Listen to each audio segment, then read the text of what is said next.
सरकार की शायद मंशा इस तरह से है कि ओपीएस से थोड़ा दूर भागती है। मतलब ऐसा सर सरकार जब भी बजट आता है तो देश की लगभग निगाहें सबकी रहती है कि हमें कुछ न कुछ मिलेगा और उम्मीद जी, करना भी चाहिए कि देश की सरकार हमारी है तो हम उम्मीद करते भी हैं। और ओपीएस को लेकर के जब भी सरकार से संवाद होता है तो जैसा आपने भी कहा कि हम यहाँ इतनी बड़ी आर्थिक महाशक्ति बन रहे हैं लेकिन उस पे हम पिछड़ जाते हैं।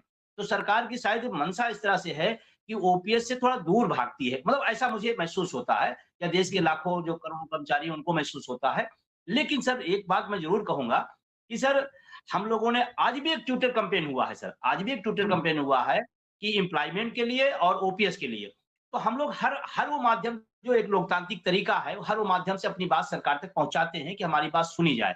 लेकिन दुर्भाग्य सर है कि शायद ये सरकार ओपीएस को लेकर के जितना सकारात्मक होना चाहिए, जिस दिशा में होना चाहिए, वो सब नहीं है। ऐसा मुझे महसूस होता है।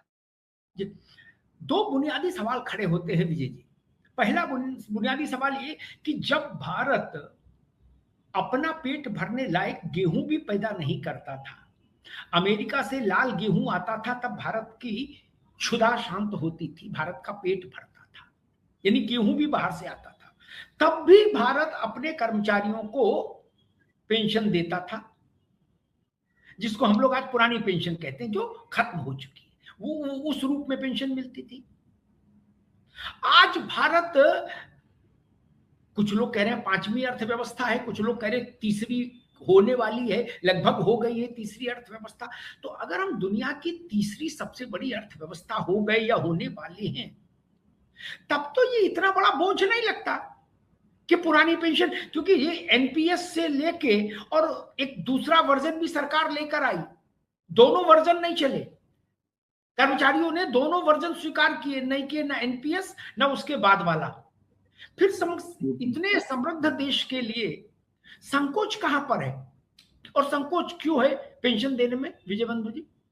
जी सर, बहुत बढ़िया सर सवाल है और ये सवाल आम लोगों तक ये बात पहुंच रही है कि जब हम आर्थिक महाशक्ति बन रहे हैं और आर्थिक महाशक्ति हम बन रहे हैं जिसका मतलब अगर देश बन रहा है और ये खुशी की बात है और ये हम सब के लिए अच्छी बात है, तो उस आर्थिक महाशक्ति में हम भी तो भागीदार हैं, हम भी तो कहीं न कहीं टैक्स पेयर हैं, हमारी भी भूमिका है। तो अगर अगर आर्थिक महाशक्ति बनाने में हमारी भूमिका है तो हमारी हक में हमारी हिस्सेदारी भी होनी चाहिए।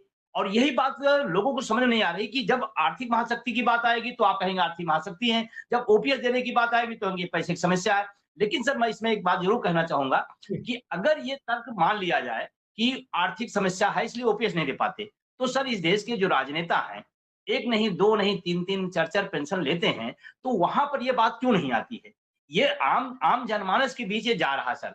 दूसरा मैं ये कहना चाहता हूं कि सर हम गवर्नमेंट सर्वेंट हैं, हम कहते हैं हम सर्वेंट हैं, हम वेतन भत्ते पेंशन के लिए आए ही हैं। वो लोग तो लोक सेवक हैं, कहते हैं हम तो जनसेवा के लिए आए हैं। तो जनसेवा वाले को वेतन भत्ता, सुविधा, गाड़ी, बंगला और पेंशन जैसी चीजें उनको उपलब्ध होती है, तब आर्थिक समस्या नहीं आती है। इसी देश में सर अगर मैं आपको तत्काल सर बताएं, धनखड़ साहब हमारे थे, उपराष्ट्रपति थे और वो इस्तीफा देकर के भी चले गए, दुनिया उनको ढूंढ रही थी, वो अचानक पता लगा राजस्थान गए हैं कि हम वहां विधायक थे तो हमको पेंशन चाहिए। उपराष्ट्रपति का 2 लाख की पेंशन और 45,000 सांसद पेंशन, 32,000 विधायकी का पेंशन, पौने 3 लाख रुपए पेंशन सर। तो क्या हम कैसे मान लें कि आर्थिक समस्या है ओपीएस के लिए? तो मेरा बिल्कुल सर मानना नहीं है। दूसरा एक सवाल जो सबसे महत्वपूर्ण सर आपको बताना चाहता हूँ, 14% सरकार देती है। हम लोग के एनपीएस में जो एनपीएस का नियम है कि 10% हम देंगे, 14% सरकार देगी। मेरा सर मानना है अगर वो 14% हमको ना दें, 14% खुद सरकार रख ले सर। 14% सरकार रख करके चाहे तो उसी 14% में ही ओपीएस जैसी व्यवस्था दी जा सकती है, जिसका पूरे देश का एक-एक कर्मचारी, यही एक ऐसा विषय है सर, जिस पर कोई भी कर्मचारी इतर नहीं है। जो पा रहा है वो भी कह रहा है नहीं मिलना चाहिए, जो नहीं पा रहा वो कह रहा है हमको मिलना चाहिए। एक विषय देश में ऐसे है जिस पर कोई विभेद नहीं है, सब ओपीएस की मांग कर रहे हैं। लेकिन और तमाम साथियों से मैं निवेदन भी पूर्वक करूंगा कि हमारी आवाज को जिन्होंने एक बड़ी बुलंद आवाज दी है उसको सब्सक्राइब करें, सपोर्ट करें सारे लोग।